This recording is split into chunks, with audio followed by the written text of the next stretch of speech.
Assalamualaikum warahmatullahi wabarakatuh. Alhamdulillah wassalatu wassalamu ala Rasulillah Muhammadin abdillah wa ala alihi wa sahbihi wa mawala. Subhanaka la ilma lana illa ma 'allamtana innaka antal alimul hakim wa la haula wa la quwwata illa billahil aliyyil azim.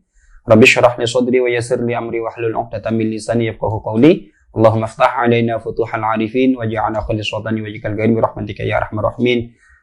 Melanjutkan keterangan Kitabus Shiyam halaman 453. Masail nomor 3 yaitu hukmu ibtila'ir riq. Bismillahirrahmanirrahim. Qala al-muallifu rahimahullahu taala wa nafa'ana bihi wa bi'ulumihi wa bi asrarihi fid dharain amin ya mujib sailin. Ats-tsalitsu adapun yang nomor 3 hukmu ibtila'ir riqi itu hukum menelan ludah. La yufattiru itu tidak membatalkan apa ibtila'ur riq limasyaqqatil ihtirazi karena sulitnya menjaga minhu dari riq. Tidak batal bithala sati syurutin dengan 3 syarat. Al-awwalu adapun yang pertama ayyakuna itu hendaknya ada apa riq khalisan itu bersih. Ai sofian yaitu jernih, maksudnya bersih atau jernih itu adalah la mukhtaliton tidak bercampur bi ghairihi dengan selainnya riq. Falau ibtala'a maka jika menelan siapa shaim ar-riqa pada ludah al-mukhtalito yang bercampur binahwi subghin dengan seumpamanya pewarna atau tinta atau lainnya au bi ghairihi atau selainnya batola maka batal shaumuhu apa puasanya shaim. Atsani adapun yang nomor 2 ayyakuna itu hendaknya ada apa riq tahiron itu suci la mutanajjisan tidak najis. Atsalitsu adapun yang nomor 3 ayyakuna itu hendaknya ada apa riq min ma'dinihi itu dari sumber aslinya. Fal lisanu maka adapun lisan wal famu dan mulut kulluhu yaitu semuanya lisan dan fam ma'dinun itu sumber asli. Oleh karena itu falawib tala'a maka jika menelan siapa shaim ar-riqa kepada ludah alladzi yaitu ar-riq wasala yang telah sampai apa alladzi ila humrati syafatihi pada merah bibirnya shaim batola maka batal shaumuhu apa puasanya shaim. Bismillahirrahmanirrahim. Mari kita simak bersama-sama hukum tentang menelan ludah dalam keadaan berpuasa. Hukum menelan ludah dalam keadaan puasa ini tidak membatalkan puasa karena dianggap sulit untuk menjaga dari untuk menghindar dari adanya ludah yang tertelan. Ini karena sangat sulit. Sehingga di situ kita dianggap tidak apa-apa menelan ludah. Bahkan kalau kita lihat nomor 1 di footnote, catatan kaki ada wa in ta'ammada jam'ahu tahta lisanihi. Walaupun ludah itu sengaja dikumpulkan di bawah lidahnya, di bawah lisannya, kemudian ditelan, itu tetap tidak membatalkan puasa. Akan tetapi menelan ludah yang tidak membatalkan puasa ini harus memenuhi 3 syarat yang berikut ini. Yang pertama adalah ayyakuna khalisan ay sofian la mukhtaliton bi ghairihi. Yang pertama adalah ludah tersebut murni. Artinya murni itu jernih. Artinya jernih itu tidak bercampur dengan yang lainnya. Tidak bercampur dengan benda lainnya. Tinta atau dan lain sebagainya itu tidak boleh. Oleh karena itu di sini ada tafriq, ada pencabangan masalah falau ibtala'a seandainya orang itu menelan ludah yang bercampur dengan seumpamanya pewarna ya atau tinta atau lain sebagainya. Batola shaumuhu maka puasanya batal. Maka kalau kita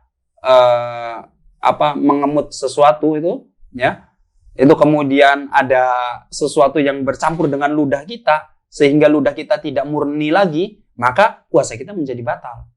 Ya, seumpamanya ngemut kertas, ngemut pulpen, yang mana pulpen ini ada sesuatu ya yang menjadikan ludah kita tidak murni lagi, maka ludah itu yang ditelan nanti bisa menjadikan batal.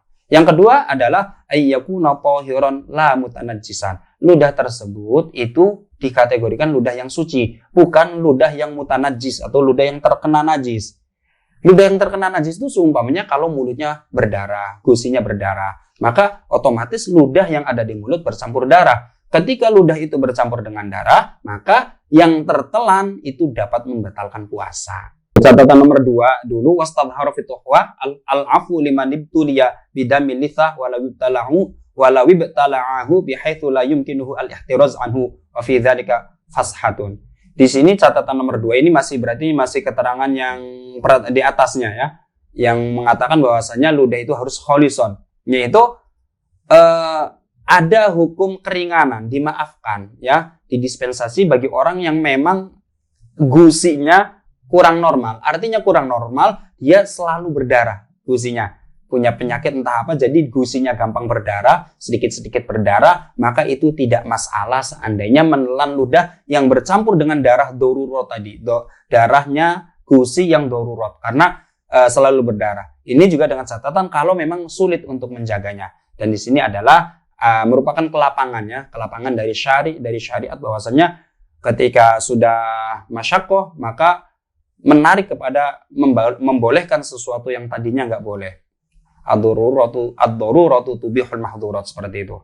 Yang kedua yang tadi adalah najis ini ya, ludah ini adalah harus suci, bukan mutanajis. Oleh karena itu kalau gambarannya ka'antana jasa binahwi damin thumma naqahu biduni ma'in fala yazalu riquhu wa famuhu najisan wa in kana shafiyan fala budda min ghuslihi bil ma'i. Jadi hati-hati ketika mulut kita pernah berdarah, maka kita harus mensucikannya dengan air. Nggak boleh kita cukup meludahkan. Ketika kena sesuatu gusi kita berdarah, kemudian kita bersihkan hanya dengan meludahkan saja. Ini mulut kita masih dianggap mutanajis, masih najis. Sehingga walaupun secara kasat mata darah itu sudah tidak ada, akan tetapi belum dicuci pakai air. Sehingga kalau ada air ludah yang kita telan, maka itu tetap membatalkan. Karena apa?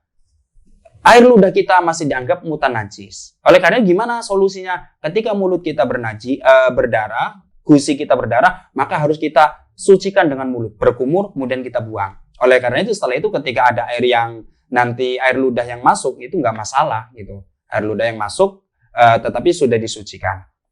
Yang kemudian yang ketiga adalah yaitu air ludah itu termasuk dari ma'din. Ma'din itu ya sumber aslinya. Seperti di sini gambarnya adalah lisan dan mulut. Oleh karena itu, kalau seandainya orang itu menelan ludah yang sudah sampai kepada merahnya bibir bagian luar berarti, ya, maka puasanya batal. Karena itu dianggap sudah menjadi bagian luar. Sudah menjadi anggap bagian luar, kemudian ditelan lagi, yaitu maka sudah bukan dari sumber aslinya. Sama halnya seperti kita iseng gitu, mainan pulpen diemut gitu, kemudian habis itu dikeluarkan, habis itu dimasukkan lagi. Itu sama. Ludah yang nempel di pulpen, kemudian dimasukkan lagi, itu sudah jadi bagian luar, kemudian masuk ke mulut kita, kemudian ditelan. Nah, ini bisa membatalkan puasa. Memang keterangan di kitab ada seperti itu. Gambarnya itu iftala al-khaid. Jadi kayak orang ibu-ibu biasanya kalau mau jahit, mau masukin jarum, itu kan biasanya benangnya itu diemut dulu supaya gampang masukinnya ya. Itu seperti itu. Itu contoh yang ada di kitabnya. Nah, itu hati-hati karena bisa air ludah yang sudah ketarik keluar, ini akan masuk lagi. Nah, sedangkan kalau yang tidak membatalkan itu adalah air ludah yang masih murni, yang ada di mulut, belum keluar. Nah, gitu ya. Ada di lisan atau ada di mulut. Sehingga di sini kalau ada di merahnya bibir pun itu udah kategori di luar. Kalau ketelan lagi, maka itu puasanya menjadi batal. Wallahu a'lam bishawab.